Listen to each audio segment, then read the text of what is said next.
For this edition, you're taking a look at a viral online political movement in India, the Cockroach Party.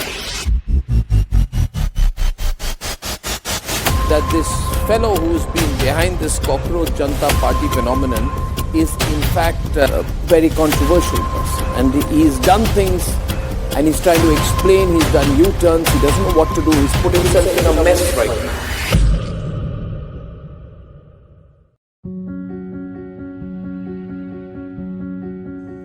मई 2026 को chief justice of India justice Suryakant ji ने एक statement pass किया। वो statement था, there are youngsters like cockroaches who don't get any employment और have any place in profession. Some of them become media, some of them become social media, RTI activists and other activists, and they start attacking everyone. मुद्दा तब आगे बढ़ा जब उन्होंने बातों बातों में ही पैरासाइट ऑफ सोसाइटी कह दिया उन्हें। अब ये जो था ना, ये एक ओरल स्टेटमेंट था, कोई रिटन स्टेटमेंट नहीं था, और उन्होंने ये चीज जो है ना फ्रस्ट्रेशन में कहा। अगर आप पूरे के पूरे कॉन्टेक्स्ट को समझेंगे और पूरा का पूरा वीडियो को देखेंगे ना, तो आपको समझ में आ जाएगा कि मामला क्या है। जो इंटरनेट में मामला दिखाया जा रहा है वो उस पूरे के पूरे फैसले का एक छोटा सा हिस्सा है, जिसको बार बार काट करके दिखाया जा रहा है। मैं यहाँ पर किसी का समर्थन या असमर्थन करने के लिए नहीं आया हूँ, मैं बस मुद्दे को साफ साफ तरीके से आपको समझाने आया हूँ। चलिए मुद्दे को पूरी तरह से समझने की कोशिश करते हैं, आखिर क्या हुआ था उस दिन। तो मई 15, 2026 कुछ लॉयर्स पहुंचते हैं सुप्रीम कोर्ट एक मुद्दे को लेकर। मुद्दा क्या था? Designation as senior advocate. अब ये डिजाइनेशन एज सीनियर एडवोकेट का मतलब क्या है? इसका मतलब सिंपल तरीके से मैं समझाता हूँ। हिंदुस्तान में ना लॉयर्स यानी एडवोकेट जो होता है वे कई सालों तक मेहनत करते हैं, कई सालों तक प्रैक्टिस करते हैं, तब जाकर उन्हें अच्छा खासा रिकॉग्निशन मिलता है। अब ये जो रिकॉग्निशन है ये लंबे समय के बाद, लंबे रेपुटेशन के बाद में चलकर एक टाइटल, एक स्पेशल टाइटल मिलता है जिन्हें कहते हैं सीनियर एडवोकेट। इसको इस तरह से समझ लीजिए कि क्रिकेट के खेल में कुछ रेगुलर प्लेयर होता है, कुछ सीनियर प्लेयर।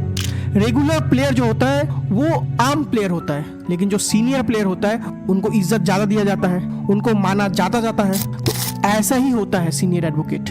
अब ये सीनियर एडवोकेट होता है ना, ये टाइटल यूं ही नहीं मिल जाता, ऑटोमेटिकली नहीं मिल जाता उन्हें। ये सुप्रीम कोर्ट या फिर हाई कोर्ट्स के द्वारा दिया जाता है, और इनके कई सारे पहलू होते हैं। उन पहलुओं पर उतरने के बाद फिर जाकर एक लॉयर, एक एडवोकेट बनता है सीनियर एडवोकेट। अब ये जो कुछ पहलू जो है ये क्या होता है? सबसे पहला जो पहलू है वो है एक्सपीरियंस। कहा जाता है कि 10 साल या 10 साल से ज्यादा का एक्सपीरियंस होने के बाद ही आपको सीनियर एडवोकेट का टाइटल दिया जाएगा। दूसरा क्या है? दूसरा है नॉलेज ऑफ लॉ। आपको अच्छा खासा नॉलेज होना चाहिए, नियम कानून को अच्छी तरह से समझना आना पड़ेगा आपको, तब जाकर आपको सीनियर एडवोकेट का टाइटल दिया जाएगा। तीसरा क्या है? तीसरा है quality of cases they have handled, यानी किस तरीके के केसेस को ये लोग ने हैंडल किया है। अच्छा खासा केसेस अगर इन्होंने हैंडल किया है तभी आपको मिलेगा ये सीनियर एडवोकेट का टाइटल।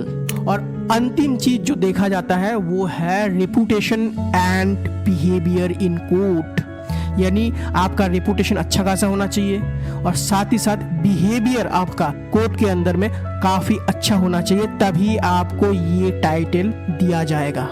लेकिन सवाल फिर से बनता है, आखिर ये सीनियर एडवोकेट का टाइटल चाहिए क्यों?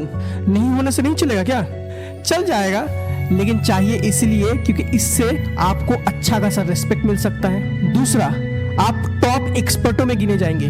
तीसरा, आपको अच्छा खासा क्लाइंट मिल जाएगा। बड़ा बड़ा क्लाइंट जो होता है ये सीनियर एडवोकेट के पास जाते हैं। नेक्स्ट, पैसा अच्छा खासा मिलता है ना, बड़ा बड़ा पैसा मिल सकता है आपको। और अंतिम बात यह है कि आपको एक स्पेशल तरीके का ड्रेस जिसे सिल्क क्राउन कहते हैं वो पहनने का मौका मिलेगा।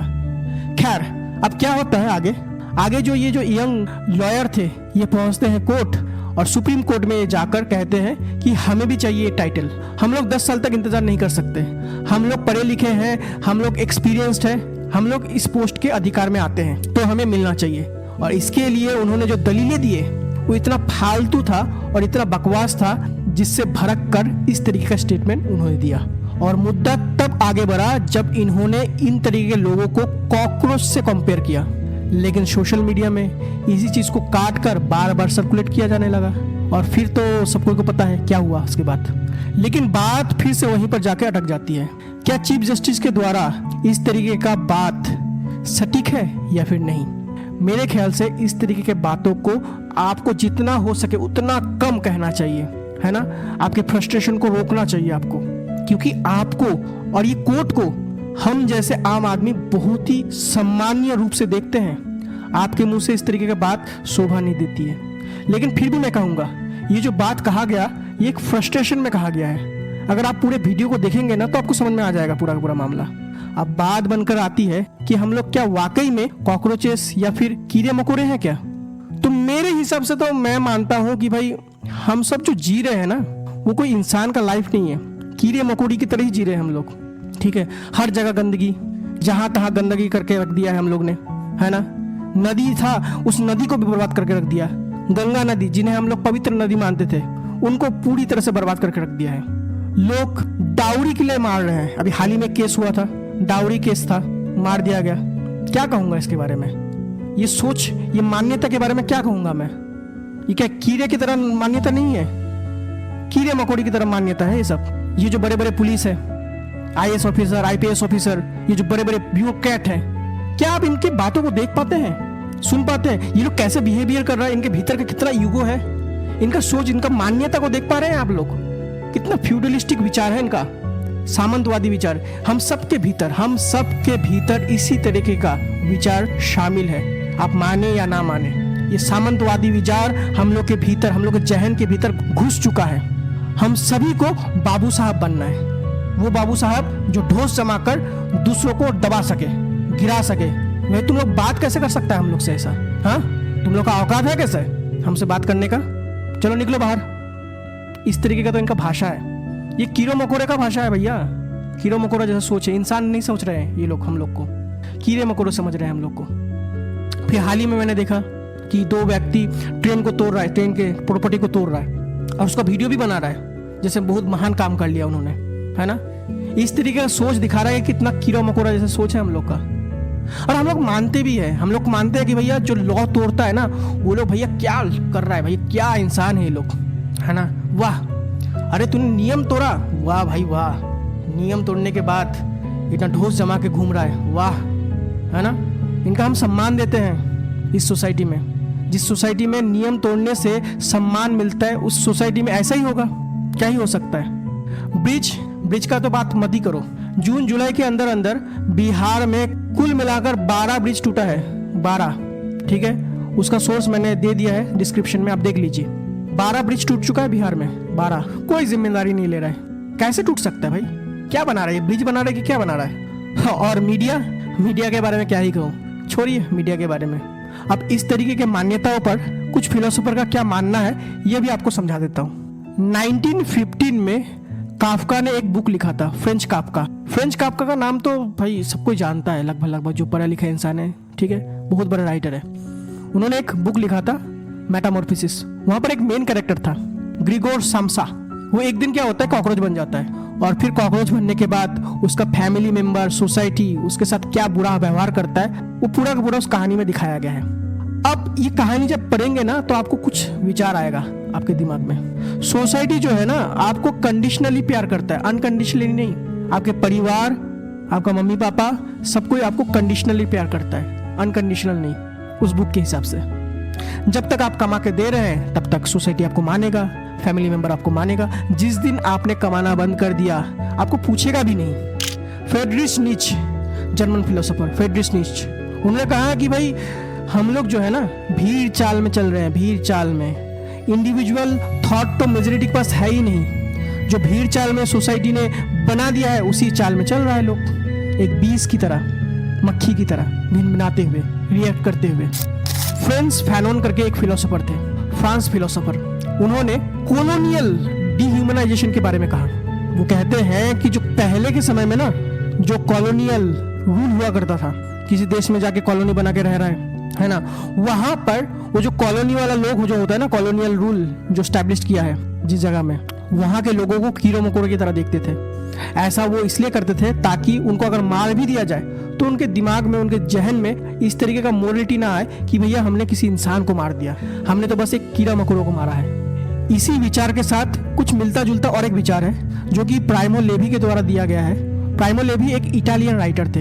उन्होंने जूइश कम्युनिटी के बारे में लिखा है कि जैसे हिटलर आया था ना, तो हिटलर ने इस तरह के कम्युनिटी को कीड़े मकोड़ों की तरह देखा। उन्होंने कहा कि भैया ये जो लोग हैं ना, जूइश लोग, ये लोग पैरासाइट की तरह है और इनको मारने से आपको कुछ जाएगा नहीं, ये लोग को मार डालना सही रहेगा, क्योंकि ये लोग जो है हम लोग को देश को तोड़ रहे हैं, बर्बाद कर रहे हैं। और ऐसा उसने क्यों कहा? सेम ही रीज़न है, क्योंकि अगर हम किसी इंसान को डिह्यूमनाइज कर दे, उसे मारना बहुत ही आसान हो जाता है। हम लोग के जहन में ये आता ही नहीं कि भैया हमने किसी इंसान को मारा है। ये शब्द इतना बड़ा प्रभाव डालता है हम लोग के जीवन में। इसके बाद बात करते हैं जॉर्जियो एगम्बन का। जॉर्जियो एगम्बन जो है वो एक इटालियन फिलोसोफर थे। उन्होंने अपने बातों में एक टर्म का जिक्र किया। वो टर्म था होमो सैकर।